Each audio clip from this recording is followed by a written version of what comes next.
sistema aberto e um sistema fechado, tendo reação química ou não tendo reação química, com acúmulo, sem acúmulo. Claro aqui que a gente vê sendo operações unitárias, então estamos preparando o balanço de energia, o balanço de massa para operações unitárias. Só relembrando aqui que são operações unitárias, são etapas de transformação físico-química, nós vamos ali não dar muito destaque para o balanço de energia quando são envolvidas reações químicas. Pode ser que tenha acúmulo e pode ser um sistema aberto, um sistema fechado, que é o que a gente vai avaliar.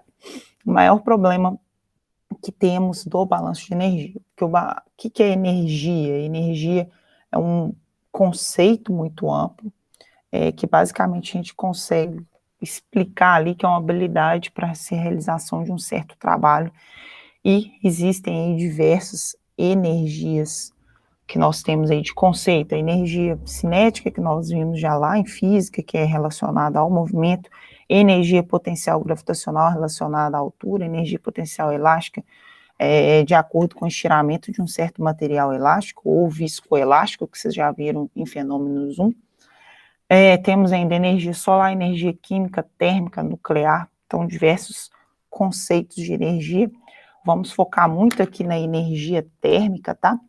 Porque energia térmica, que vamos focar bastante aqui na criação, geração e remoção, né, de energia de vapor ou de condensado para essa troca de energia de um certo sistema. Claro que quando eu tiver bombeamento, que já vocês viram uma prévia em fenômenos 1, eu tenho envolvida energia cinética e tenho envolvida energia potencial gravitacional. Energia cinética, porque no escoamento eu estou movimentando certo fluido, que pode ou não ser ali elevado, por isso que tem energia potencial gravitacional também, que é o caso aí das tubulações, quando eu tenho tanques com certas alturas, que aí é o que vai ser feito aí durante o cálculo de bombas, né, potência de bombas e perda de carga. Então, se basicamente o que vai diferir do balanço de energia e do balanço de massa, porque aqui agora nossa avaliação são as energias existentes no sistema.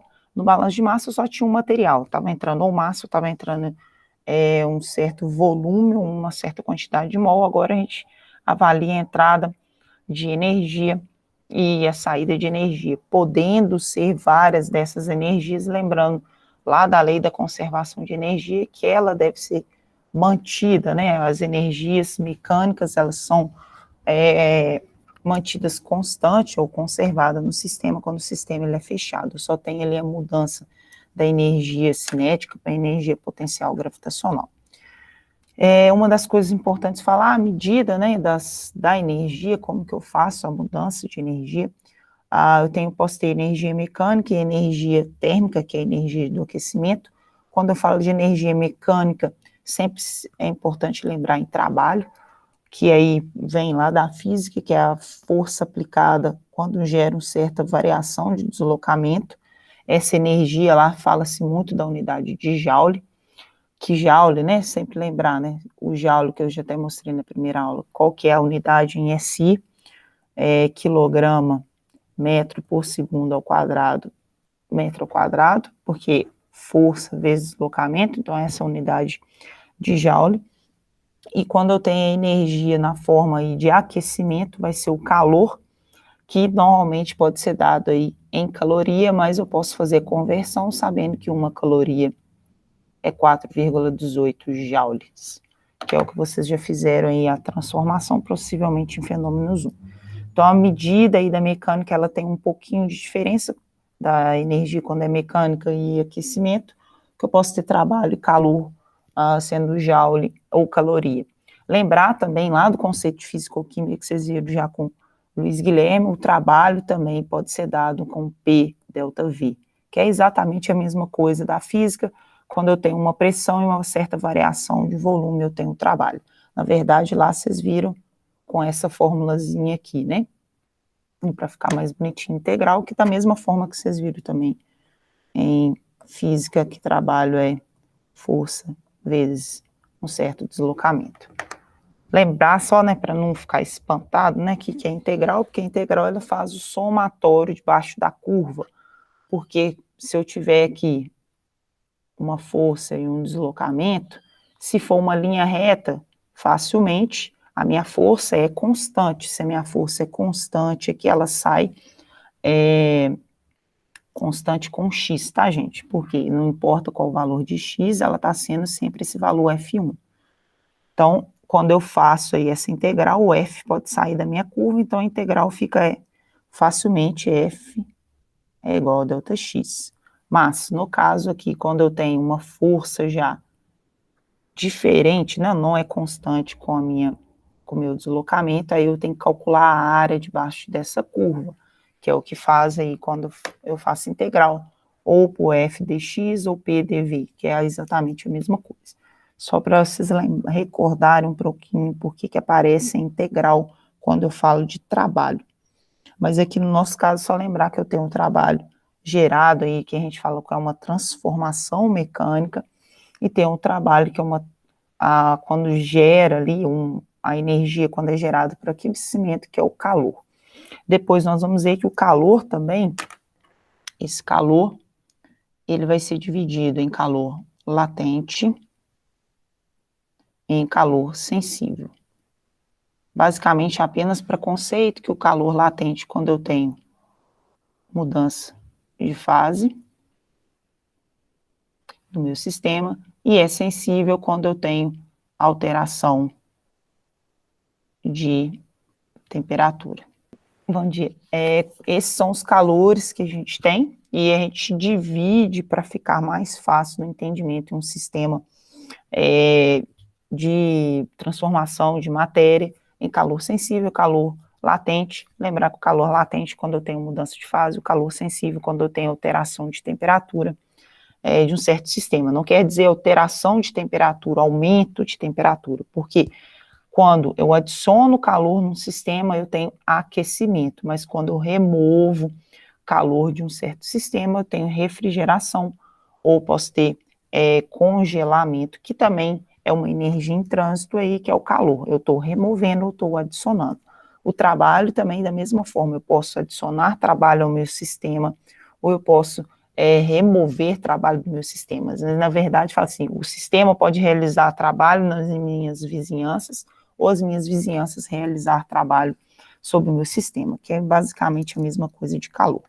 Mas sempre ficar em mente aí como que é a medida de energia, sempre calor e trabalho, que a gente vai ver dessas duas formas. Então, o que seria o balanço energético? Por que calculamos o balanço energético? E por que ele é empregado? Basicamente, para eu saber a potência necessária para bombear uma água, um certo fluido de um ponto até outro ponto. O que seria potência, energia sobre o tempo? Isso vocês devem lembrar. Então, toda bomba, eu tenho lá um caminho, né? Saiu de um tanque, vai passar aqui por uma certa tubulação, até chegar a um outro tanque. Se eu tenho essa condição aqui, possivelmente eu não preciso fazer o bombeamento, porque eu tenho energia potencial gravitacional. Só que se eu pensar aqui que veio do ponto 1 até o ponto 2, provavelmente eu vou precisar de uma bomba aqui que vai fornecer energia. Então, essa bomba ela vai realizar um certo trabalho aqui em cima do meu sistema, que basicamente ela fornece, a gente fala que ela fornece energia para que o fluido saia lá do ponto 1 e vá até o ponto 2. Então, por que eu preciso fazer o balanço energético? Para justamente saber qual que é a energia necessária nesse caminho. Porque eu tenho que vencer a energia potencial aqui, em vencer a perda de carga, que vocês já calcularam o que é a perda de carga. É a energia que você vai perdendo durante o caminho ali, só de passar naquela tubulação. Quem tiver dúvida, né, quando eu estou caminhando numa superfície rugosa, eu tenho um certo atrito, é exatamente aqui. O fluido, na hora que ele está passando nessa tubulação, ele tem um certo atrito que deve ser computado na energia necessária para bombear esse fluido de um ponto até outro ponto. Fora ainda que eu posso ter alteração de energia cinética, e ainda perda de calor, vou perdendo energia para o meu sistema, que devem ser todas computadas na hora que eu for calcular a potência da bomba. A outra princípio para que a gente utiliza o balanço energético é para saber a energia necessária para fazer a conversão de um certo fluido na forma líquida para a forma vapor. Muito importante porque nas indústrias muito se utiliza a energia de forma energia térmica, em que eu produzo vapor através de aquecimento da água na caldeira. Então eu preciso saber qual que é a energia necessária para eu saber o tanto de combustível que eu vou precisar para fazer essa conversão. Qual que é esse combustível? Pode ser lenha ou pode ser queima de óleo. Então essa é a importância aí do balanço energético, que deve ser previsto qual que vai ser a quantidade de lenha ou de combustível necessária para fazer essa conversão de líquido e vapor nas indústrias de transformação bioquímica ou química ou biotecnológicas. Outro exemplo é quantos quilos de óleo, né, que é o combustível, deve ser queimado para produzir energia suficiente para gerar vapor. Então, sabendo a quantidade de energia que eu preciso para fazer essa conversão entre água e vapor, eu consigo determinar qual que é a quantidade de combustível necessária para essa geração de energia. Através sempre do estudo do balanço de energia, consigo prever quais são esses valores. E essa é a importância aí. Claro que a gente consegue, né, no balanço de massa é o quê? Eu sei quanto de massa que eu quero transferir lá desse tanque 1 para o meu tanque 2. Agora, né, a gente precisa saber qual que vai ser a energia necessária para transferir essa massa 1 até o ponto 2, em que uma certa vazão, um certo tempo. Então, essa é a importância aí do balanço de energético, que vem em junção com o balanço de massa. Alguns conceitos básicos só de revisão que a gente precisa verificar, sempre lembrar que tem nos balanços de energia, eu tenho um sistema. O que é o sistema? Vai compreender ali o meu processo de forma geral, que eu esteja avaliando, que necessariamente não precisa de ser, não tem o meu volume de controle, lembra lá, né? No exercício mesmo que nós fizemos ontem, eu tenho um processo de remoção de cromo de uma unidade de tratamento. Meu volume de controle, ele mudou a cada hora que a gente estava fazendo o balanço de massa, mas o meu sistema era o quê? Aquela unidade de tratamento, de remoção de cromo com a lagoa de resíduos. Esse é meu sistema que deve ser avaliado, é o processo de transformação total. Os meus volumes de controle são barreiras definidas, em que a gente define que vai ser feito o estudo do balanço de massa, o balanço de energia naquele momento.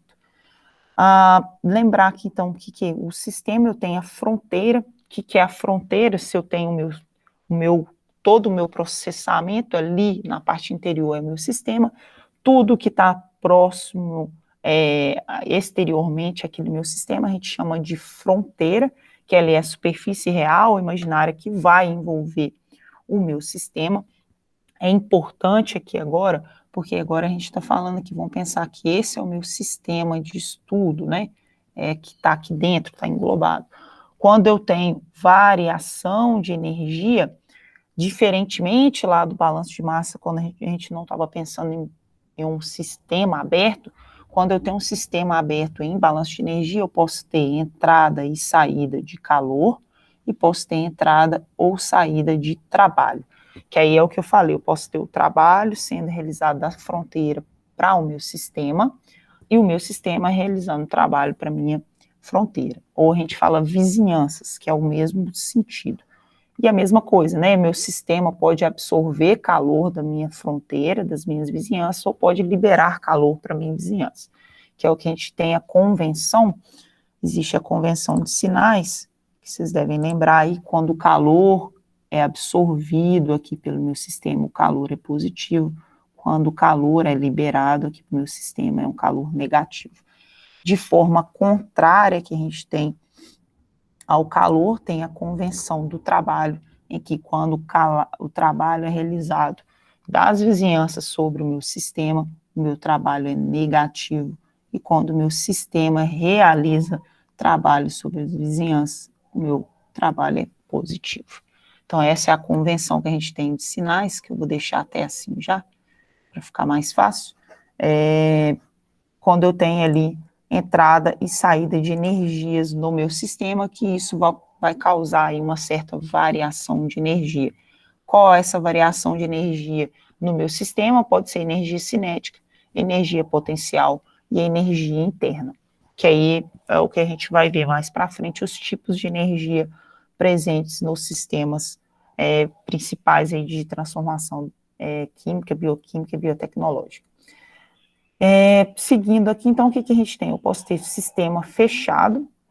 Qual que é a diferença do sistema fechado do sistema aberto? O sistema fechado eu vou ter uma massa constante, em que só então vai ser permitida a passagem de energia através das minhas fronteiras, que é exatamente isso que eu falei, né? Eu tenho um sistema fechado, só vai passar energia. O meu sistema aberto, eu tenho troca de massa além ainda. Eu posso ter a troca de energia. Que é um pouquinho a diferença que a gente tem na hora que for trabalhar com balanço de energia. É importante verificar se o sistema ali ele é fechado. Se ele fosse fechado, a gente vai ver que não vai ter trabalho de fluxo, ou um trabalho que eu preciso fornecer energia para que a massa passe de um ponto até outro ponto, porque a minha massa ali, ela permanece constante naquele meu sistema. Agora, se o sistema for fechado, eu tenho que envolver o trabalho de fluxo, porque justamente eu tenho esse escoamento de massa entre a minha vizinhança e as minhas fronteiras, então tem que ser computado no balanço energético. Que é exatamente isso que eu mostro nessa figura, né? Se eu tenho o meu sistema aberto, eu tenho a passagem, né, entrada e saída aí de matéria e de energia. Todos dois, eles entram e saem no meu sistema. Lembrar que o meu sistema são vários processos de transformação. Aqui seriam as minhas vizinhanças e as minhas fronteiras. Então, no sistema aberto, entra e sai matéria e entra e sai energia. Já no sistema que eu tenho, sistema fechado, vai ter só, então, entrada e saída de energia nesse processo. E outro tipo que a gente tem é o sistema isolado. Eu não tenho nem entrada nem saída de energia naquele meu sistema, vai ser apenas a troca de energia dentro do meu sistema, que pode acontecer, né, vamos pensar, né, eu tenho uma caneta e eu vou elevar ela e, de certa forma, eu vou soltar, eu tenho a conversão da energia potencial em energia cinética e, posteriormente, energia de deformação, energia de atrito e energia térmica, que justamente causa um certo aquecimento ali, na hora que ela vai encostar, tocar no solo. Então, basicamente, ali a gente tem um sistema isolado, quando a gente avalia isso. Muito comum, quando a gente fala sistema isolado, a gente tem o sistema adiabático, porque eu não tenho calor entrando aqui no meu sistema, sem a presença de bomba ou turbina, que fala-se de máquinas térmicas. Então, eu tenho um sistema totalmente isolado de entrada e saída de energia, e quando eu não tenho ainda entrada e saída de matéria. Basicamente, a gente não vai ver muito exercício de sistema isolado, vamos ficar bastante aqui no sistema aberto, tá? Entrada e saída de matéria ou massa, entrada e saída de energia para a gente avaliar. O sistema fechado também pode ser que a gente avalie alguns exercícios com a condição de sistema fechado. Alguns outros conceitos importantes na parte aqui de balanço energético é exatamente o que eu já comecei a comentar. O que é um sistema adiabático? Sempre lembrar, um sistema adiabático, não vai ter troca de calor com as vizinhanças. Então, se eu pensar aqui que eu tenho um sistema aqui, eu não vou ter aquela troca de calor para a minha vizinhança ou para as minhas fronteiras. Então, não existe essa troca de calor, não tem absorção de calor ou não tem liberação de calor, que aí é muito importante. Se eu tenho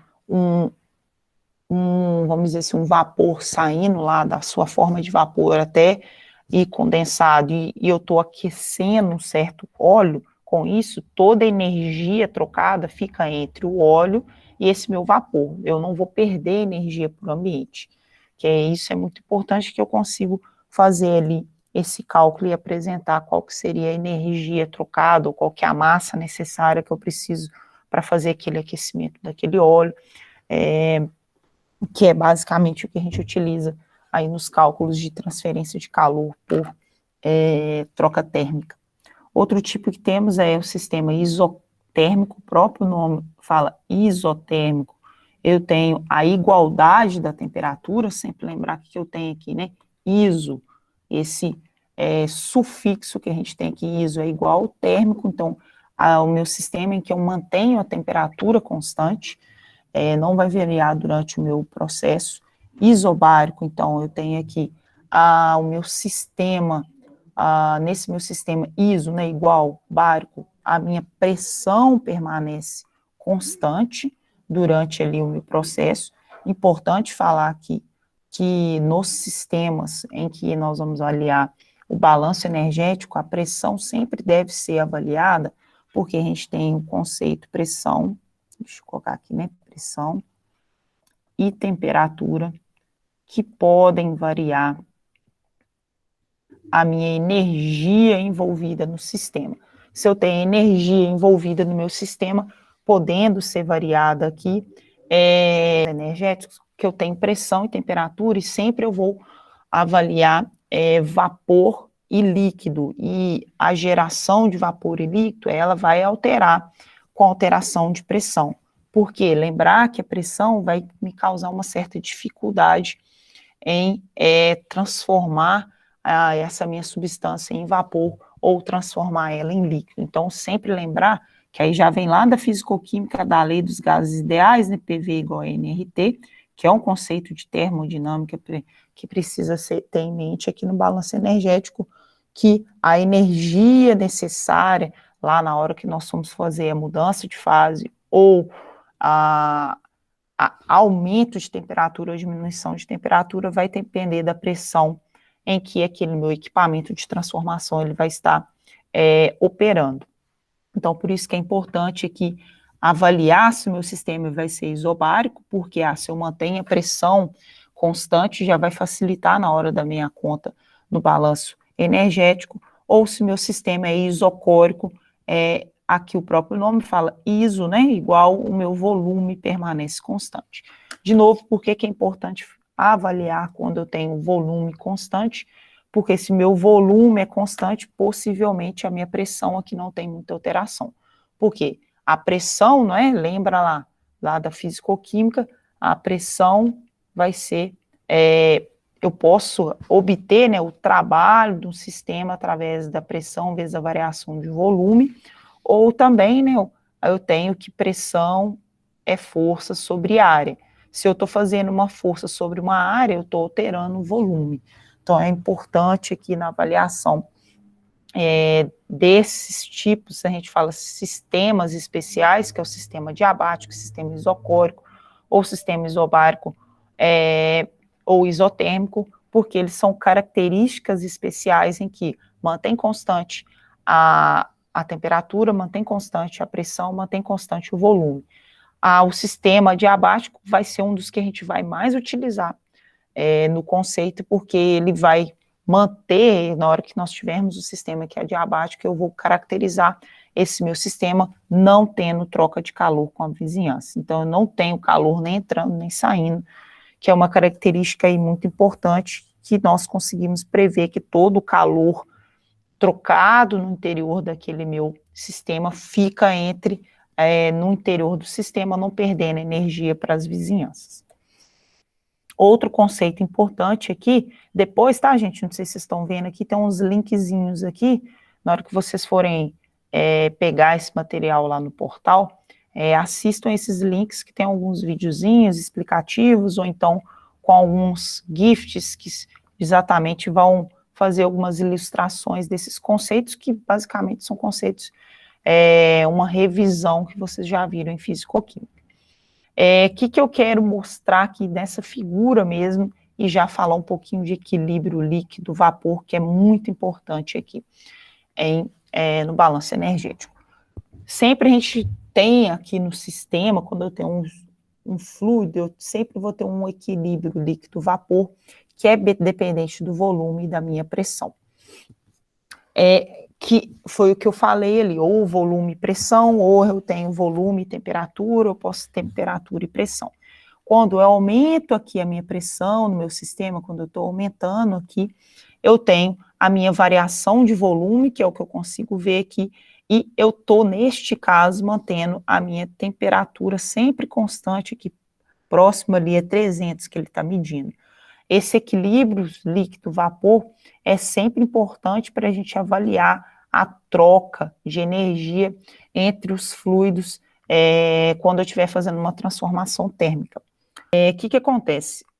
Realmente, vamos pensar aqui, né? Se eu considero o forno de casa mesmo, né? Eu venho aqui e coloco alguma coisa lá dentro do forno. Se eu for pensar, né, o calor está sendo gerado, obtido pela queima aqui, pela chama que eu tenho, que foi a queima lá do gás, né? Só que eu considero aquele meu sistema como um sistema ali adiabático. Por quê? Basicamente, todo o calor que vai estar aqui dentro vai ser trocado entre o meu produto lá dentro de interesse e o ar presente dentro do forno. Só que se eu chegar próximo aqui, né, se estiver caminhando aqui próximo a esse forno, eu vou sentir ondas ali de calor, né? Um pouco ali pela convecção e também um pouco pela radiação. Então, se basicamente o sistema diabático, ele é uma suposição, porque por mais que tenha ali uma troca de calor muito pequena, mas ela existe. Só que ela é muito pequena em comparação ao que acontece lá dentro. Então, por isso que eu posso supor que o meu sistema é adiabático. Porque mesmo que o forno aqui ainda, principalmente que eles colocam no armário, né? Coloca um material isolante aqui, que é aquela espuma que parece um isopor e tal, por mais que tenha todo aquele material isolante, ainda troca um pouquinho de calor.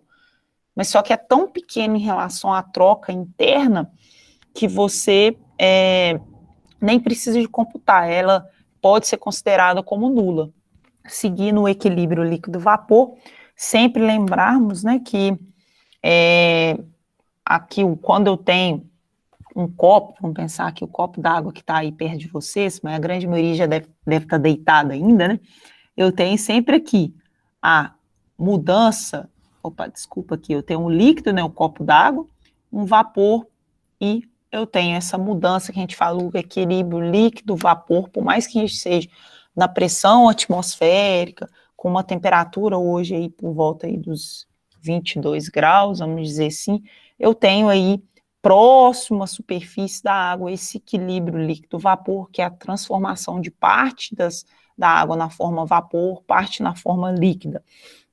E esse equilíbrio líquido-vapor, ele se altera com mudança de temperatura ou com mudança de pressão. O que seria isso? Se eu vier aqui e aquecer esse copo d'água ali, eu vou ter essa minha conversão aqui para vapor muito maior do que a conversão para líquido. Porque lembrar mesmo operando aqui, aumentando a temperatura, nós temos uma pressão atmosférica.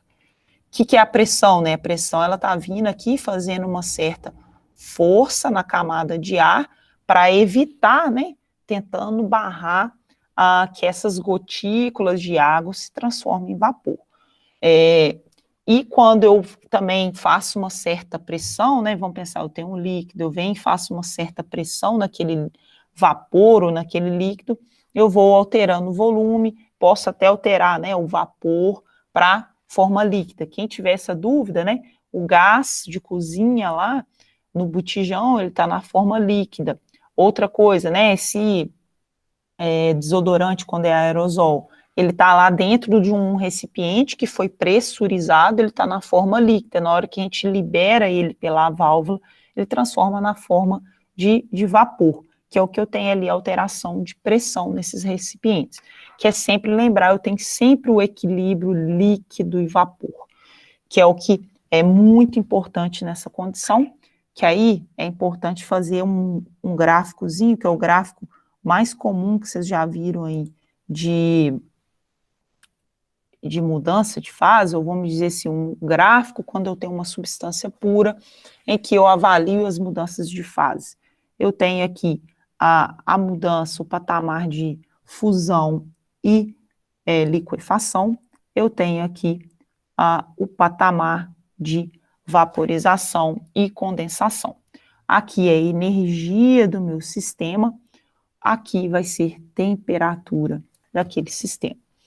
Então, aqui eu tenho a fusão, e aqui eu tenho a vaporização. É claro que tem um ao contrário ali, tá? O que nesse gráfico ele me diz? Que na substância pura eu tenho patamares de mudança de fase. O que são patamares? Patamares de temperatura. Minha fusão, ela acontece a uma temperatura constante, T1, e a minha vaporização acontece numa temperatura constante, T2. Só que eu tenho, vamos pensar lá, eu estou com sólido, ela vai atingir uma temperatura T1, eu tenho apenas sólidos na hora que eu atinjo ali, e eu tenho ali uma energia E1. Se eu quero virar tudo líquido, eu tenho que ir aumentando a minha energia, até chegar a uma energia E2, em que todo o meu sólido foi transformado em líquido. Então, ali a gente fala que esse patamar aqui, eu tenho ali o equilíbrio líquido, sólido, constante. A gente fala que eu tenho um sólido saturado e o líquido saturado nesse patamar. Passou dessa temperatura e dessa energia, se eu ainda continuo aquecendo lá meu sistema, que vão pensar o que eu fiz aqui, né? Vou mudar aqui o meu desenho. Eu comecei inicialmente lá com um monte de pedrinha de gelo. Lá, comecei a aquecer essas pedrinhas de gelo. Foi o que aconteceu. Aí eu aqueci essa pedrinha de gelo, chegou na energia E1, esse gelo começou a fundir, aí começou a formar a água. Esse gelo estava dentro do recipiente, né? Começou a formar a água, que aí foi exatamente em E2. Eu tenho ali, todo o meu sólido foi transformado em líquido. A partir do momento que eu ainda continuo fornecendo energia para esse meu sistema, vou lá, do E2 até o E3, o que está acontecendo? Eu estou aquecendo o meu líquido. Então, eu estou aquecendo um líquido, ele chega lá, tem que colocar um E3 aqui, né? Chegou aqui numa energia E3 e numa temperatura T3. Essa condição aqui, a gente fala que eu tenho um líquido subresfriado, em que eu tenho, a cada adição de calor ou de energia, eu tenho uma mudança de temperatura. Falamos ali também que aqui vai ter, então, calor sensível, em que eu tenho mudança de temperatura.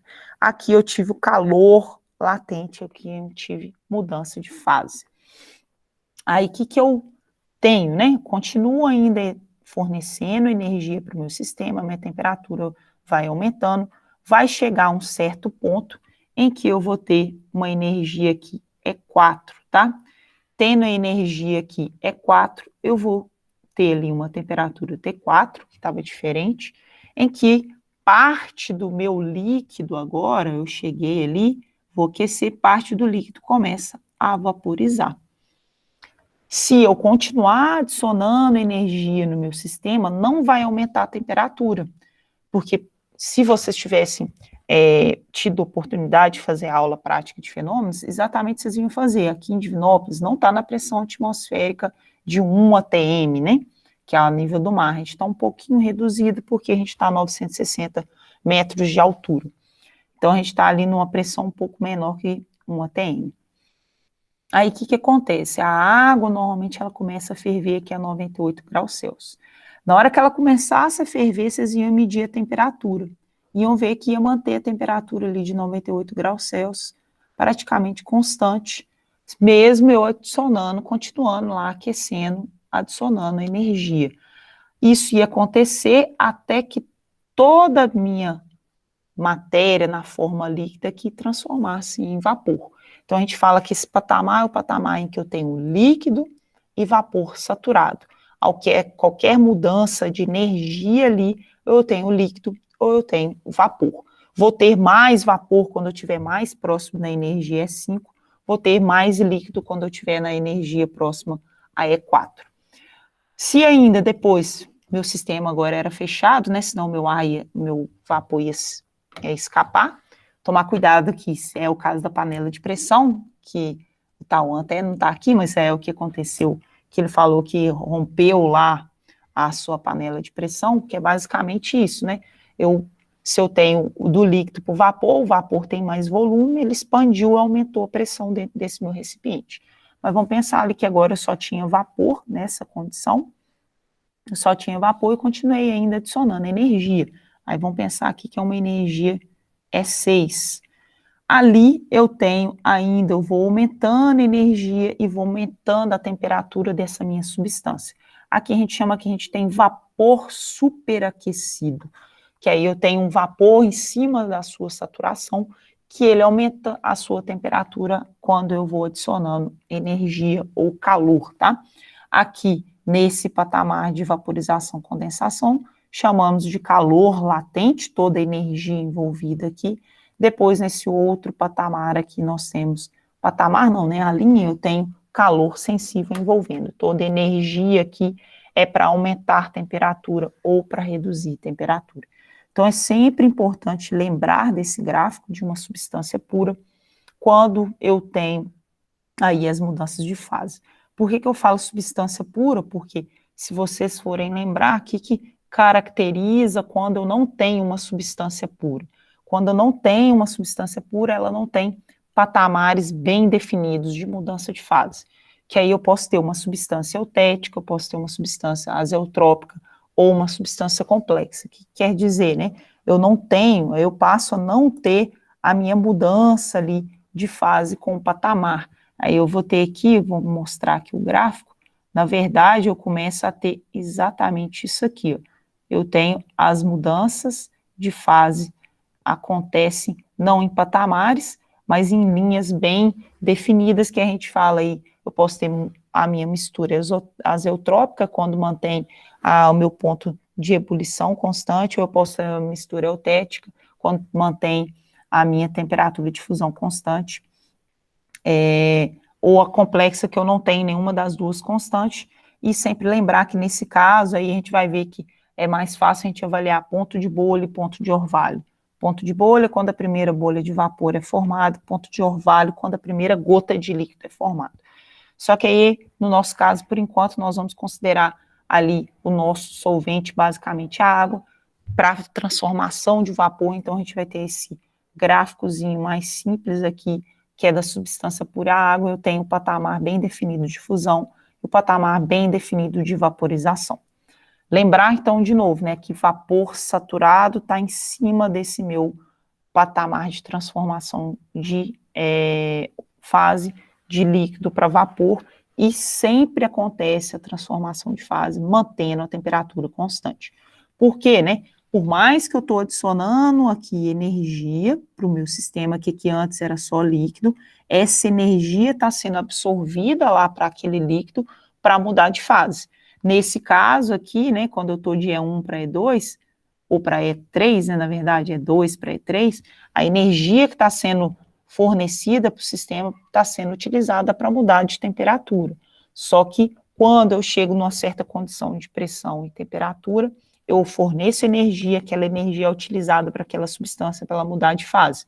Por que ela precisa de energia para mudar de fase?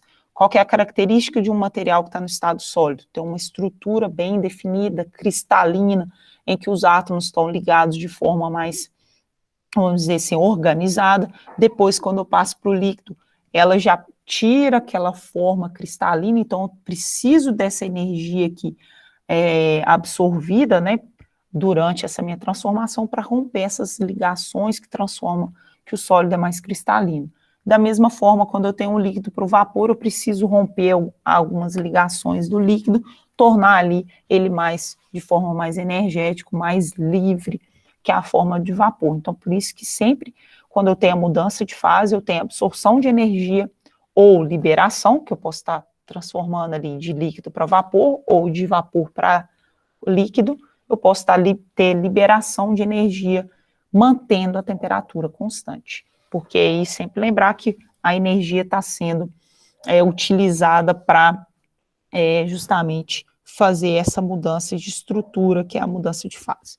Alguns outros conceitos aí que vale a pena ver de novo, alguns conceitos de fisicoquímica, que é importante que eu já, exatamente esse conceito de as fases da água pura, e que é aqui um pouco daquele gráfico, mas aquele gráfico ele já é mais simples, que é o gráfico em que eu tenho a temperatura e a variação de energia. Aqui é um diagrama de fases em que eu consigo visualizar nesse gráfico as fases presentes naquela condição de pressão, naquela condição de temperatura. Porque aqui, então, eu tenho temperatura no eixo X e tenho pressão no eixo Y, tá?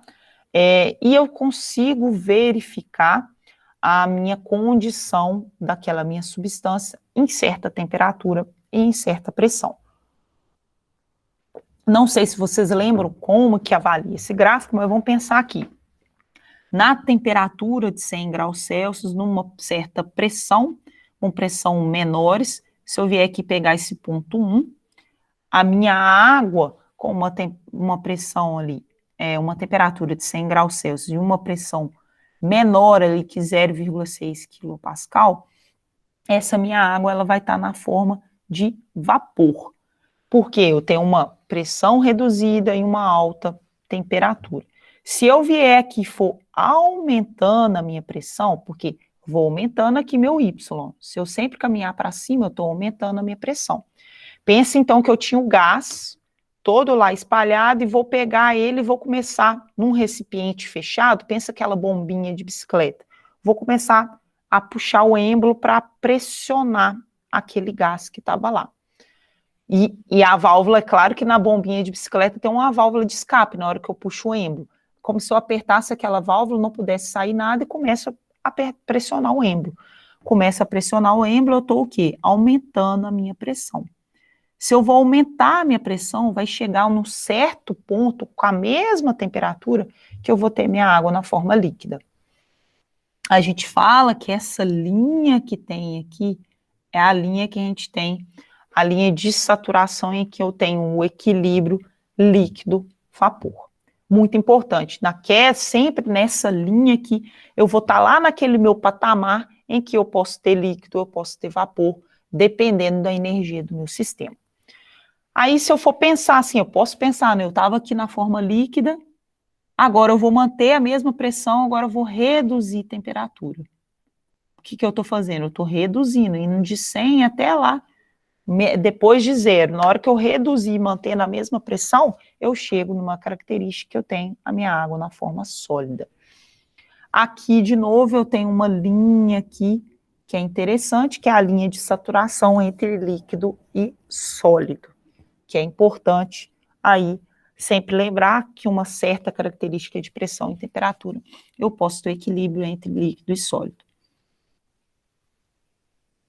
Vamos pensar que eu tenho um aquecedor, que eu estou aquecendo óleo de 25 graus Celsius e quero que esse óleo chegue a 90 graus Celsius. Só que, diferentemente do que a gente pensa, né, eu não vou aquecer o óleo aqui com energia elétrica. A gente aquece o óleo aqui industrialmente com vapor.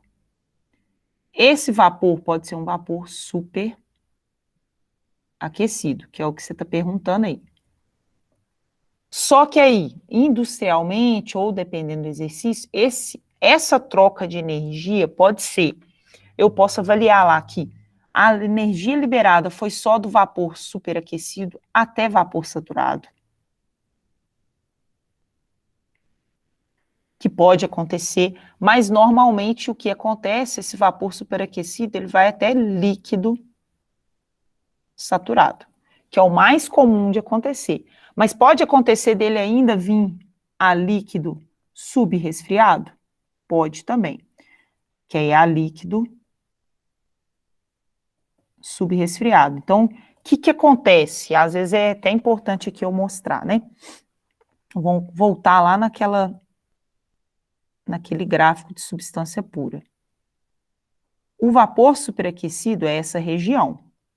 Então, se eu vier de vapor superaquecido até vapor saturado, é a minha condição 1.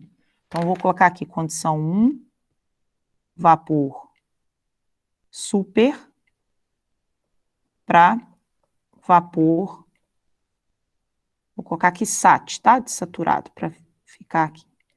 Eu tenho qual calor sendo liberado? Calor sensível, né? Que é só uma mudança de temperatura.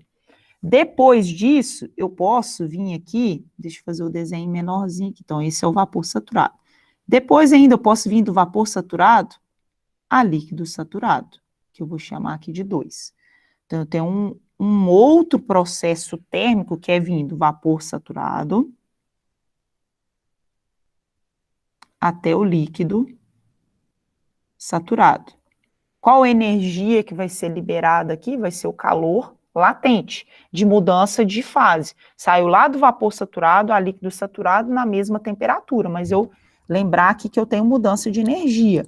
Então, eu tenho calor sendo liberado. Qual a energia aqui? Ó? O diferencial entre essa aqui é o E1, né, que eu estou chamando, E1 e E2. Então, é o calor latente. Outra coisa que a gente tem, que aí foi a outra consideração que eu posso ter, e depois ainda, esse meu líquido aqui saturado pode vir aqui até um 3. Que aí eu venho aqui, que vai ser meu 3, o meu líquido saturado, pode ir até um líquido subresfriado.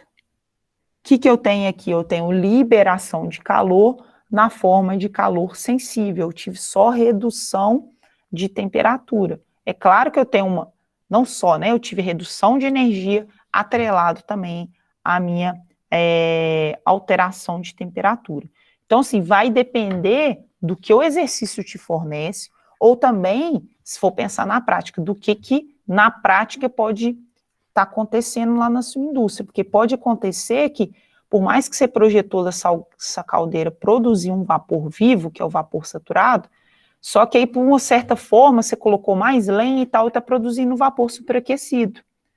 Aí depois ele está chegando só a vapor saturado lá, então você pararia aqui, né? Só faria a troca energética de um mais o 2. Só que aí depois você viu, não, além de tudo ainda, ele está saindo lá do meu vapor superaquecido e indo a um líquido com uma temperatura menor que a temperatura naquela minha pressão de saturação. Que aí, ó, se a gente lembrar, né, que aí isso vai ficar mais claro para você. O que seria isso? Dá nomes, né? Se eu pensar que a pressão atmosférica aqui é 1 atm. 1 atm, qual que é esse meu patamar aqui? 100 graus Celsius. Então, o que quer dizer? Esse meu vapor superaquecido, ele está a 105, o meu vapor saturado a 100 graus Celsius. O meu vapor saturado a 100 graus Celsius, o meu líquido saturado a 100 graus Celsius. Meu líquido saturado aqui a 100 graus Celsius, saindo a um líquido subresfriado a 80. Então, basicamente, essas são as energias trocadas. Ah, eu não entendo quando altera a pressão e altera as energias. Por quê? E agora a gente já tem que pensar, né? Falei que a gente está aqui em Divinópolis a um pouco mais elevado, nós não estamos no nível do mar. Então, quando eu estou na pressão atmosférica, eu tenho essas condições de temperatura e entalpia para a água mudar de fase, que é 100 graus Celsius, pensando sempre nessa mudança líquido-vapor, que é a mais interessante para a gente aqui. A fusão a gente deixa um pouco de lado. Então, lá, se eu estou nessa pressão que é a nível do mar, eu tenho essa temperatura. E o que vai acontecendo quando eu vou subindo, né? Se eu tenho a elevação, eu vou subindo a montanha, né? Eu vou escalando a Everest. O que vai acontecendo? A minha pressão, ela vai reduzindo.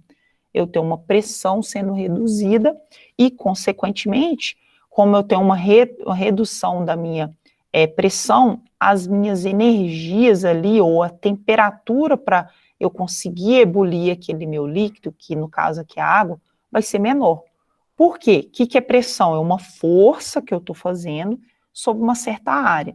Então, se eu estou reduzindo a pressão, eu estou reduzindo essa força sobre aquela minha área da superfície da água. Então, se eu estou reduzindo a força, eu preciso de menos energia, então menos temperatura para conseguir transformar essa água aí de fase. Então, por isso que tem aquela tabela de vapor, que eu acho que está aqui, ó, que é isso que você está perguntando, a tabela de vapor saturado, que ela é dependente da minha pressão e da minha temperatura. Quanto maior a minha pressão, até eu chegar na pressão ali a nível do mar, maior vai ser a minha temperatura de saturação. Por quê? Aquilo mesmo, né? Pensar aqui, né? Eu tenho um êmbolozinho fazendo uma certa pressão aqui. Quanto maior for a minha pressão, mais energia que esse meu fluido que está aqui dentro vai precisar para conseguir escapar e transformar na forma de vapor. Essa tabela aqui, viu, gente, é a tabela de vapor saturado, tá? Então, eu estou naquele meu patamar de mudança de fase e é de água pura, tá? E eu consigo verificar várias propriedades. A minha coluna, a primeira coluna é temperatura, a segunda coluna vapor, a terceira e a quarta é de volume específico. A própria unidade aqui já me ajuda a identificar aqui que é volume específico. O volume específico é o inverso da massa específica, densidade, né? Qual que é a unidade lá de Rho? Quilograma, metro cúbico. Olhem aí a unidade que eu dou de volume específico, metro cúbico por quilograma. Isso altera, por que que elas vão alterando o volume específico de acordo com a pressão e a temperatura? Porque eu tenho alteração de volume de acordo com a minha pressão ali.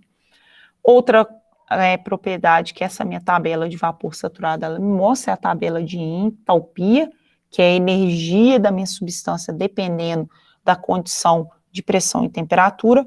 Posso ter naquela meu patamar lá, né, de mudança de fase, vamos colocar aqui só aquele ali, cortei o gráfico, peguei só a mudança aqui que eu tenho vaporização e condensação, eu tenho energia aqui HL e aqui a energia HV, que é a entalpia quando eu estou na forma líquida e a entalpia quando eu estou na forma vapor, tá? Vou colocar aqui que é o patamar de vaporização.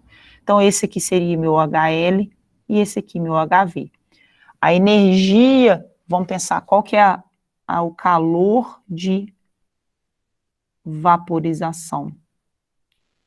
O calor de vaporização, meu aqui, é o delta H, que é, no caso aqui, HV menos HL, que é o que a gente vai utilizar muito, porque eu tenho uma liberação de energia apenas para da água mudar de vapor para líquido. E claro que vai depender da pressão de operação do meu equipamento.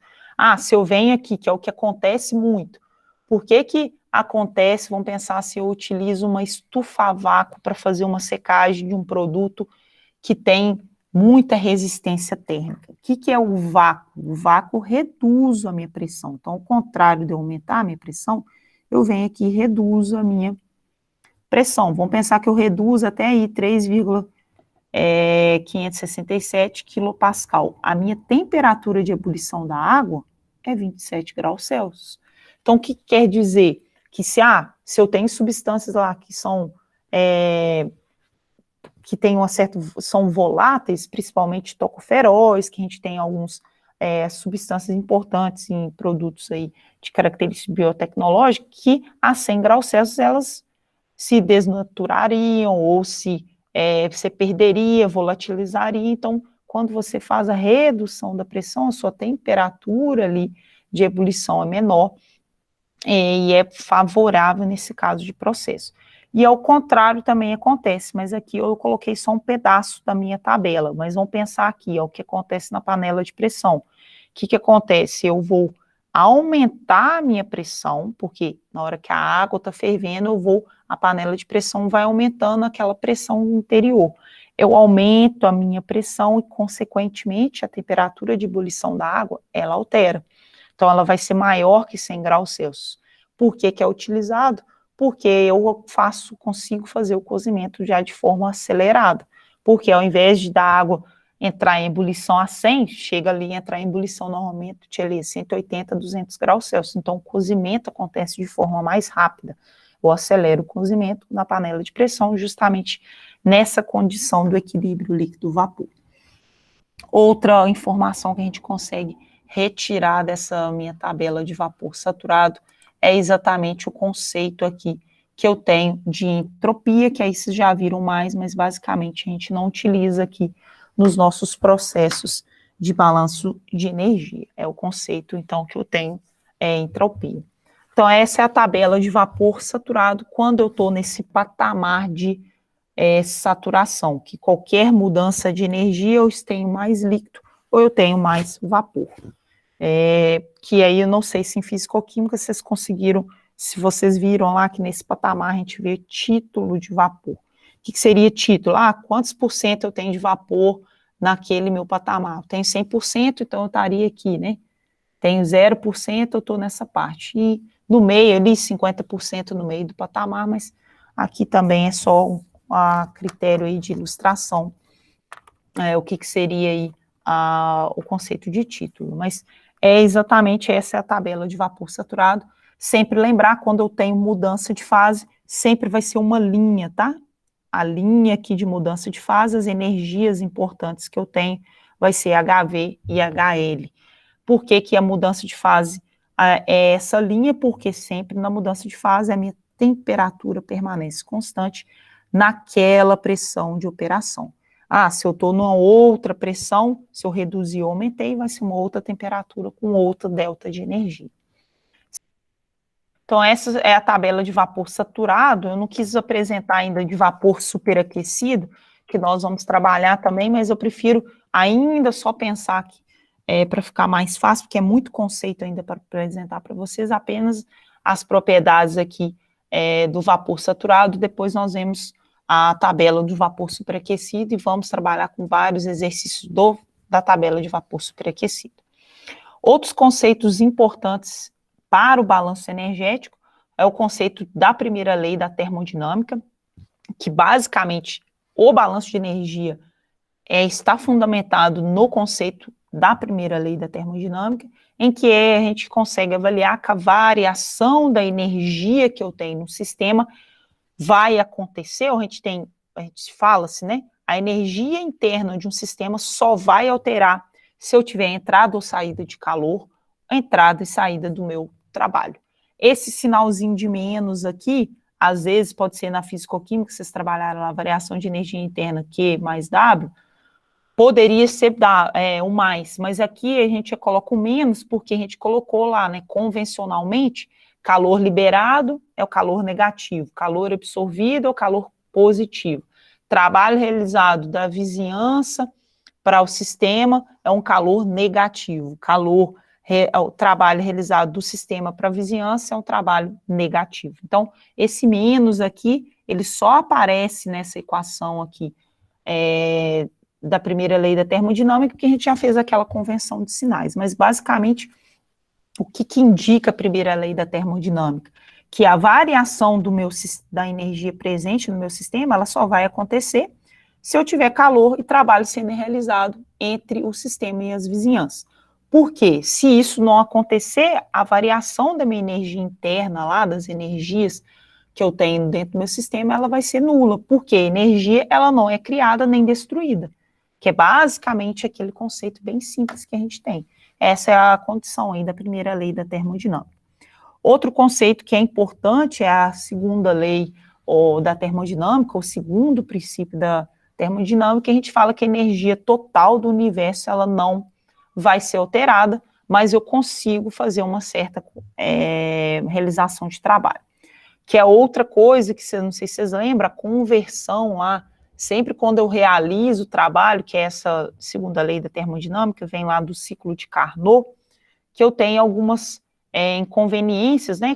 Se eu estou realizando o trabalho, eu não vou tendo algumas certas perdas de energia, que é o que a gente avalia aí no balanço de energia, sempre quando eu tenho realização de trabalho.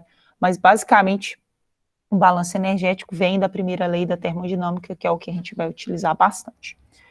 Outros conceitos que a gente precisa saber antes da gente chegar realmente na equação do balanço energético, que possivelmente vocês chegaram pela Letícia, que vocês fazem lá a equação, lei fundamental de transporte de Reynolds, que é aquela que tem integral tripla passando pelo volume de controle, a integral dupla passando pela superfície de controle. Quando eu faço balanço de massa, eu altero o meu sistema lá para massa. Quando eu falo de energia, eu altero para energia. Vocês fizeram todas as transformações e considerações possíveis. Quais considerações? A regime permanente, meu escoamento é perfeitamente desenvolvido, fluido incompressível, não tem realização de trabalho, não tem troca de calor, que seria diabático, eu não tenho perda de carga, e vocês chegaram lá na equação de Bernoulli, que é a equação mais simples que a gente tem da conservação de energia quando eu tenho escoamento de fluidos. Então, é basicamente naquela equação que a gente vai trabalhar, que é a equação do balanço energético, mas aqui a gente não vai realizar, não vai considerar como o sistema ideal, porque o sistema ideal ele não tem atrito, então não tem perda de carga. No nosso caso, o nosso sistema é real, ele vai ter a perda de carga, que é o que a gente vai trabalhar, que é o balanço energético. Para isso é importante falar alguns conceitos ainda, continuando ainda, vale a pena ver de novo, qual que é o conceito de algumas energias. Aí, o primeiro conceito é energia cinética. O que é energia cinética? Vai ser sempre a energia associada à velocidade de um material ou à velocidade do fluido nosso de interesse, e a energia cinética é dada pela fórmula aqui, 1 meio de mv2 ao quadrado. Aqui, em operações, da mesma forma em fenômenos de transporte, a gente não trabalha muito com velocidade. Assim, vamos dizer assim, velocidade em si, o exercício não vai falar assim, entrou uma massa de óleo com a velocidade tal. O que ele vai me fornecer é a minha vazão aqui, e agora ele não quer deixar eu escrever, mas vai entrar a minha vazão volumétrica, que normalmente é metros cúbicos por segundo. Com a minha vazão volumétrica, eu consigo achar a velocidade se eu souber a minha área, porque eu sei que velocidade é a vazão sobre área. Por que eu sei isso? Só lembrar, né? Metros cúbicos por segundo, o que é a área? Metro ao quadrado. Dividir um pelo outro vai dar a minha unidade, que é metros por segundo. Então, isso é muito importante, sempre lembrar que a energia cinética num escoamento, ela vai alterar sempre quando eu tiver alteração da área da minha tubulação. A minha tubulação só vai alterar a área quando eu alterar diâmetro, porque a área de uma tubulação, πd ao quadrado sobre 4, ou πr ao quadrado. Então, a área da minha tubulação, que agora a gente vai avaliar bastante, porque o processo, né, de transformação, normalmente eu vou carregar a minha substância através de uma tubulação. Então, a minha velocidade aqui só vai alterar se eu alterar o raio ou o diâmetro daquela minha tubulação, porque a vazão vai permanecer constante. Claro que eu posso alterar a vazão, né? Eu preciso de uma capacidade maior, então eu começo a bombear mais, então eu preciso de uma vazão maior, mas normalmente eu mantenho ali a minha vazão constante, que vai alterar, vai ser velocidade, porque eu tenho um diâmetro diferente. Então, o que seria aí essa energia cinética? Um exemplozinho aqui de aplicação eu tenho uma água bombeada de um tanque para uma tubulação de 3 centímetros de diâmetro a uma vazão de 1 litro por segundo. Qual é a energia cinética específica da água? Facilmente eu consigo calcular aqui a velocidade através dessa equação, né, que eu falei que vazão volumétrica é velocidade vezes a área. Eu sei que a área aqui da minha tubulação é πd ao quadrado sobre 4, ele me deu o diâmetro aqui, então, de 3 centímetros de diâmetro interno, então consigo achar a área, conseguindo achar a área com a vazão, eu consigo achar a minha velocidade. Sabendo a minha velocidade, eu consigo calcular a energia cinética por mv ao quadrado sobre 2. Aqui ele me deu apenas a minha massa específica, que ficou faltando aqui, né? Normalmente é 1 grama por centímetro cúbico da água, tá? Eu consigo calcular qual que é a massa, mas só para mostrar para vocês a importância da energia cinética, quando eu tenho envolvido ali a minha velocidade em um certo sistema, eu consigo calcular a energia cinética. Outro tipo de energia que a gente precisa revisar, o conceito de energia potencial gravitacional, que é calculado aí pela altura que eu tenho aí no meu sistema. Foi exatamente isso que eu acabei de falar com o Juliano, que aí eu tenho, além das energias de perda de carga, eu tenho ainda que vencer a altura, que a casa dele está um pouco mais elevada, que é justamente essa energia potencial gravitacional, que é calculada aí pela mg, que é a aceleração da gravidade, vezes a massa, vezes a variação de altura, que é importante, vai ser aplicada em sistemas, porque vão pensar, eu quero bombear a água de um tanque, que é um tanque 1, vão pensar até um tanque 2, que tem uma certa altura, que é a altura aí 40 metros. Aí saber assim, qual que é o aumento da energia potencial específica da água, no caso aí de joule por quilo. Então, eu consigo avaliar essa energia potencial gravitacional e deve ser avaliada, porque aí vai me falar qual que vai ser o trabalho ou qual que é a potência dessa bomba para conseguir fazer esse escoamento. Então, é uma energia muito importante.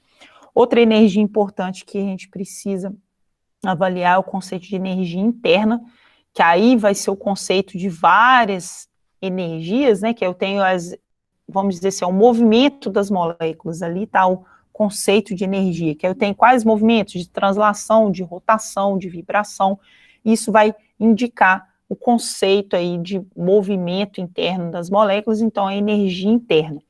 Dentro dessa energia interna, que é mais conhecida aí como U, nós temos o conceito de entalpia, que é justamente uma função de estado que é resultado da minha energia interna somado à pressão vezes o volume. Então, entalpia aí é o UPV, tá? Que é o conceito aí de energia aí interna com a junção de variação de pressão e volume, mas aí a energia interna é muito importante, sempre vai ser avaliado no balanço de energia. Outro tipo que temos aqui, sempre tem que lembrar, já que está falando de balanço de energia, é o conceito de trabalho. Que é o trabalho? Vai ser energia que vai fluir de acordo com uma certa força motriz. Sempre essa força motriz aqui no nosso caso vai ser gerado por um rotor, seja um rotor lá na minha bomba, um rotor na minha turbina, então ela vai gerar uma certa força motriz que vai me dar uma certa energia que não seja por diferença de temperatura. Então, sempre quando eu tiver trabalho, normalmente a gente sempre vai ter ali uma bomba ou a gente vai ter uma turbina. Que é o que a gente fala, né? O trabalho da bomba, ela fornece energia para que aconteça o escoamento, né, do fluido de um ponto 1 até um ponto 2. A turbina, o que ela faz? Ela retira a energia do sistema para produzir, fazer aí, rotacionar aquele motor e produzir energia elétrica, que é o que a gente tem aí, a turbina nas hidrelétricas, que é o exemplo mais simples que é fácil de lembrar de turbina, que é o conceito que a gente tem.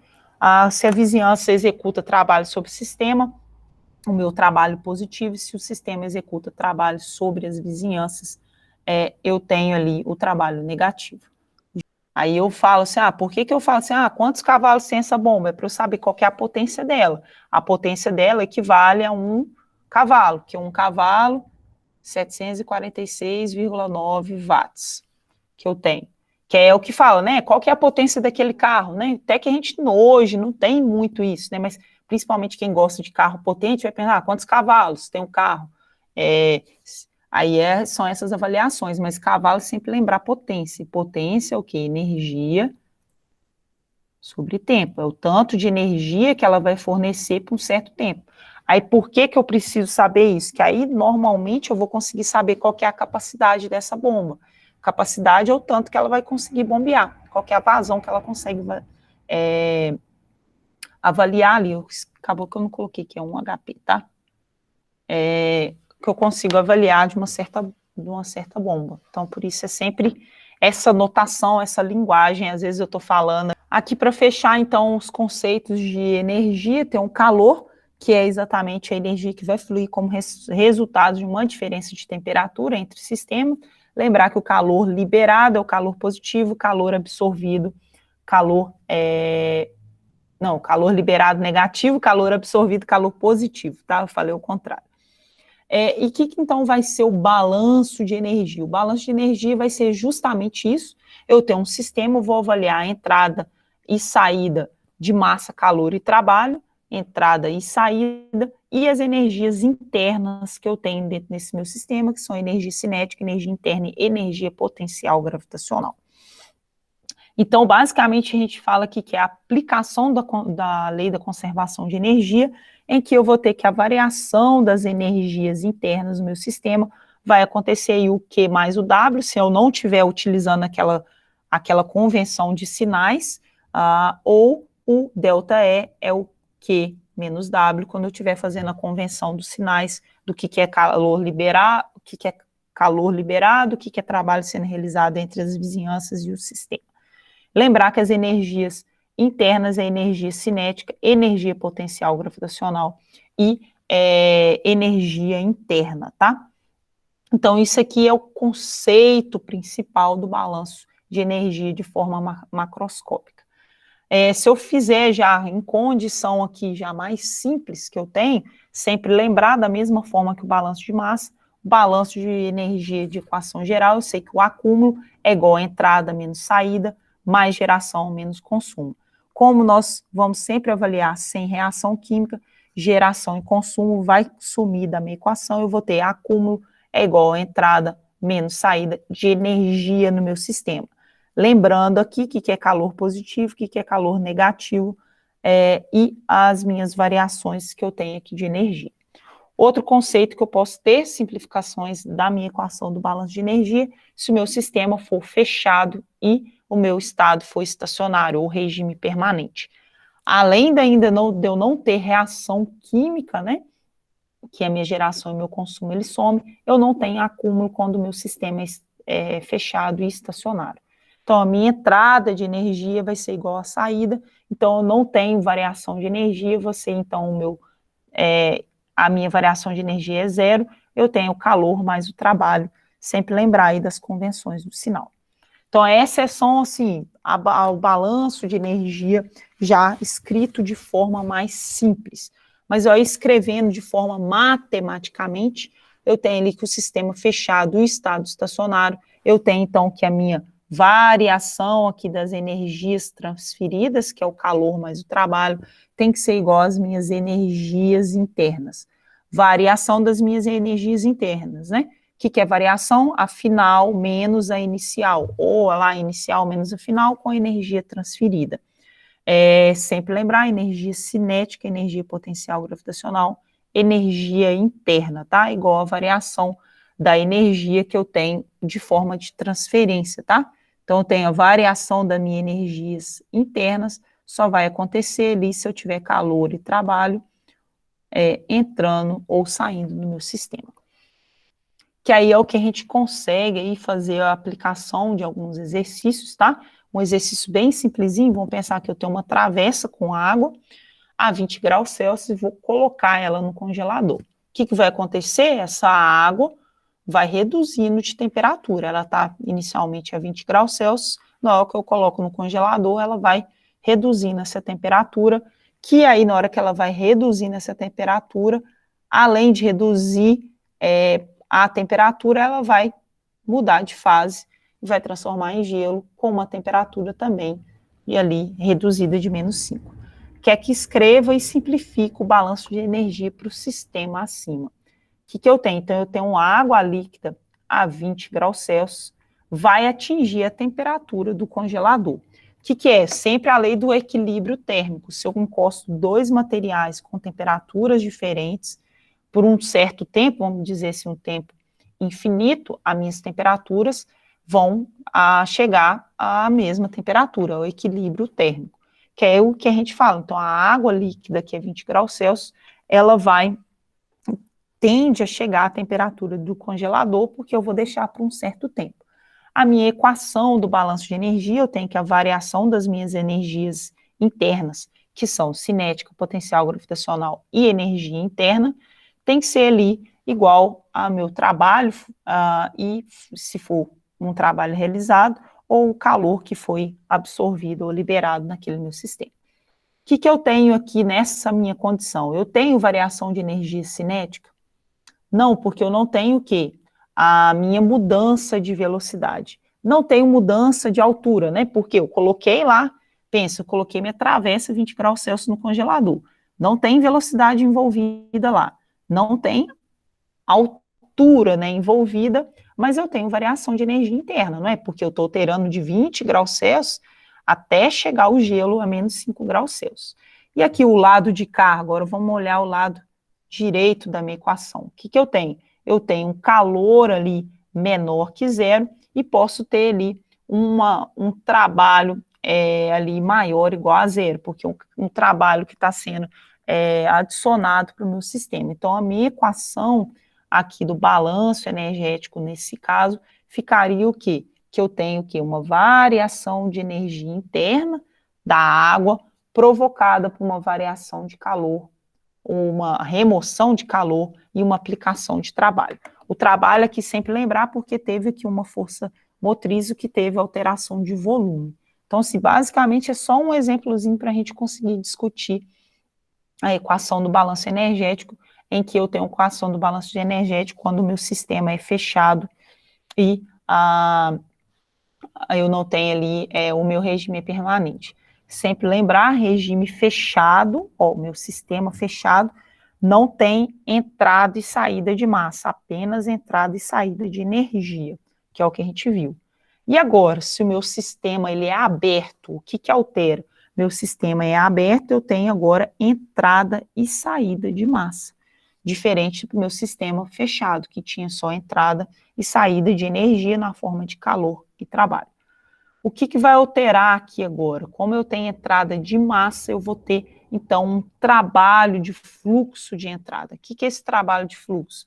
Eu tenho que fazer com que haja mobilidade de massa. Então, eu tenho um fluxo, uma vazão de entrada, em que vai aparecer na minha equação do balanço de energia esse trabalho de fluxo, não só o trabalho de eixo causado ali pelas máquinas térmicas, que é ou a bomba ou a turbina.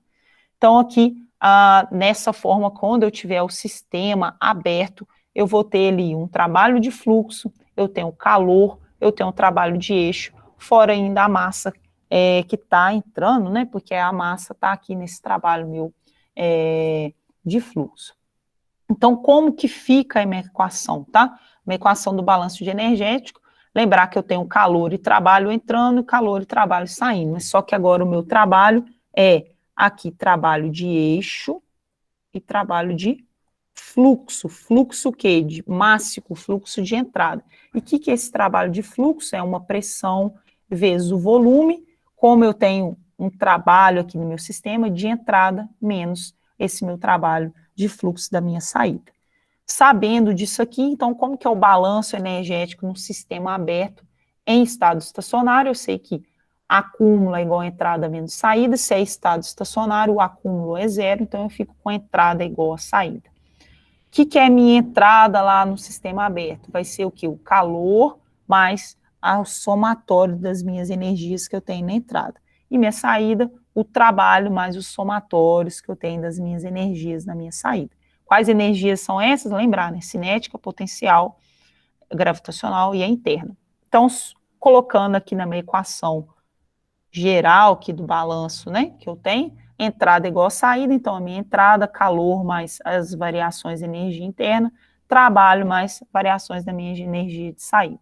O que são as energias internas? Aqui, só reescrevi aqui a minha equação, as energias que eu tenho, interna, cinética e potencial gravitacional. Colocando esses valores aqui na minha equação, fica exatamente aqui o somatório das energias internas na saída, menos o somatório das energias internas na entrada, é igual ali a minha transferência de energia, ou na forma de trabalho, ou na forma de calor. O que eu posso ainda adicionar aqui quando eu tenho um sistema aberto? O meu trabalho aqui não só é um trabalho de eixo, porque eu tenho massa entrando no meu processo. Então, eu coloco o trabalho de fluxo aqui também. Colocando na minha equação, essa equação fica exatamente com essa cara aqui. Aí eu sei que ainda o trabalho de fluxo é pressão vezes o volume da entrada menos a pressão vezes o volume da minha saída. Colocando aqui no meu sistema, essa minha condição aqui de trabalho, de fluxo, né? Olha o que virou aqui, apareceu essas duas condições aqui. Eu vou passar o que é entrada aqui para cá, o que é saída para cá, na minha equação, e vou ter essa minha equação. Na verdade, eu estou repetindo, tá? Vou ter exatamente a minha equação aqui que eu tenho, a equação global que eu tenho do balanço de energia, quando eu tenho energias de saída menos energias de entrada, é igual o meu trabalho, o meu calor, né, do meu sistema, menos o meu trabalho de eixo.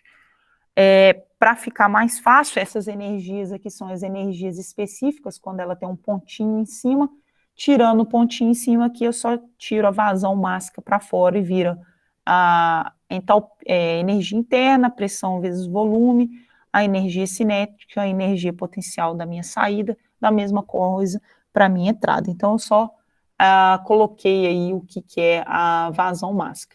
Outra coisa que eu posso definir aqui, vocês lembram que o P vezes V é o significado de entalpia, sabendo que entalpia, então, é U mais PV, a minha equação geral aí, que a gente vai usar bastante quando eu tenho um sistema aberto e estado estacionário, a minha equação do balanço de energia é que eu tenho, então, a entalpia, a variação de entalpia, a variação de energia cinética e a variação da energia potencial gravitacional de um sistema, ela tem que ser dependente da quantidade de calor absorvido ou liberado e o trabalho realizado ali por uma bomba ou por uma turbina.